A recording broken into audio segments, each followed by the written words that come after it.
Hi, folks. Bob Odenkirk and Ray Seahorn here. Or, as you may know us, Jimmy McGill and Kim Wexler. Or, as I officially became known this season, Saul Goodman. You're who? I'm Saul Goodman. As a little bonus, we're going to be answering some fan questions. Let's roll the clip. Hi, this is Roger Tinklebaum. I'm from Tampa, Florida. And I'd like to ask a question for Bob Odenkirk. Do you feel ever like you riding on the coattails of Bryan Cranston? I do, actually, all the time. And they're wonderful coattails. If you can grab a hold, I highly recommend you do. All right, next question. Shellpool on Twitter asked, if you guys could choose a show to do a crossover episode with, what would it be? Oh, I know. What would you do? What's your answer? It doesn't work storyline-wise at all. I just want us to be on their show with them. Is Pen 15. Oh, yeah. Do you know Pen 15? Look at that. What would you do? Seinfeld. We should be on Seinfeld. Somehow there's a mix there. I think I was on Seinfeld. I know, but I mean, as Jimmy McGill. Yes. Saul Goodman. At Luke Valentine on Instagram asks, who do you think would win a lawsuit against each other, Kim or Jimmy? Well, Jimmy would cheat and win, and it would be sad and horrible. It'd be really wrong. He'd feel terrible about it, but first he'd win and do something nasty. I think Kim would win, but she'd kill herself trying to do it. She would do absolutely anything trying to prove that she could win. Barb Rankin on Facebook asks, as the seasons have progressed, what change to your character's behavior has surprised you the most? Well, Jimmy McGill, as he's become Saul Goodman, has kind of developed a sense of himself that he's sort of owning all the sides of himself, and I actually really like that. I wasn't sure how his journey would go, but I was surprised to see him doing that. When I look at the overall arc of Kim in season 5, it was surprising, but it's hard for me to answer because I was grateful that we did all of these reveals and changes and shifts in her incrementally, one at a time. So it's a strange thing, you know. When we're in it, the surprise is you're trying to find a way to ground them, so you don't actually feel like they're a big shock to your character's system, if that makes sense. I think Kim asking Jimmy to get married is a whopper. Either we end this now and enjoy the time we had and go our separate ways, or we're... What? Maybe we get married.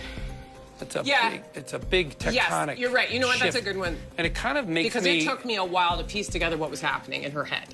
Yeah, she's curious. All right. At Jake Rittenauer on Twitter asked, Bob, how many Cinnabons have you eaten while filming? All right, I'm 57 years old, so I can't be eating Cinnabons. But it's very hard to not eat a Cinnabon when it's right in front of you. So I'm going to say I've had a half of Cinnabon every time we do a scene. So that Total? would be, During the whole shoot?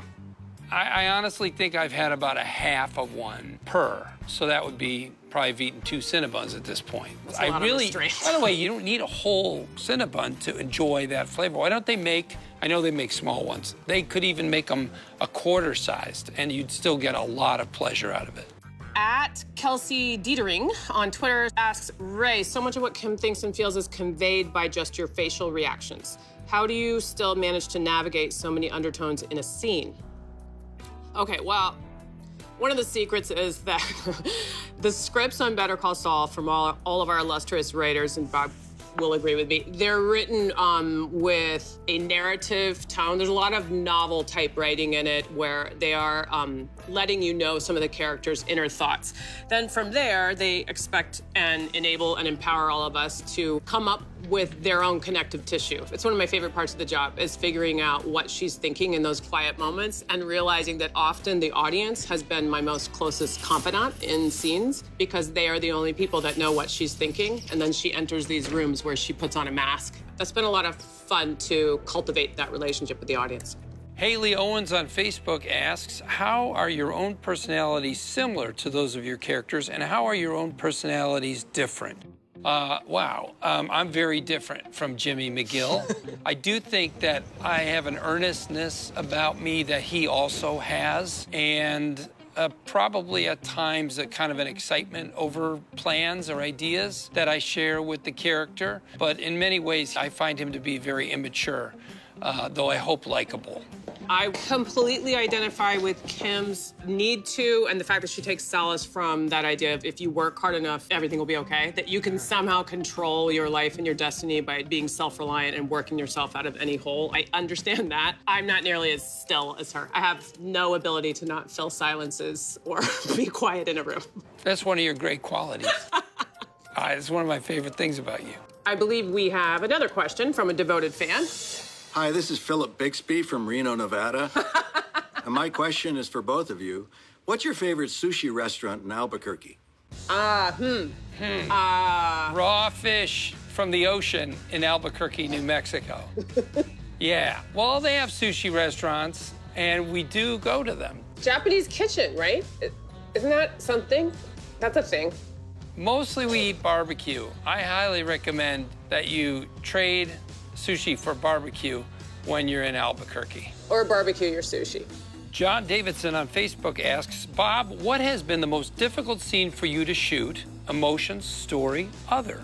Look, the desert scenes in 508 were tough. They were physically very hard, it was, but enjoyable too. I like pushing things to a limit. They often want my character to shift from one emotion to another quickly, to go from happiness to despair. That's very hard for me to do, and I'm not sure I've even delivered for them, but I think they've made that then part of the character. So I just do it the best I can, and I think that then becomes who the character is.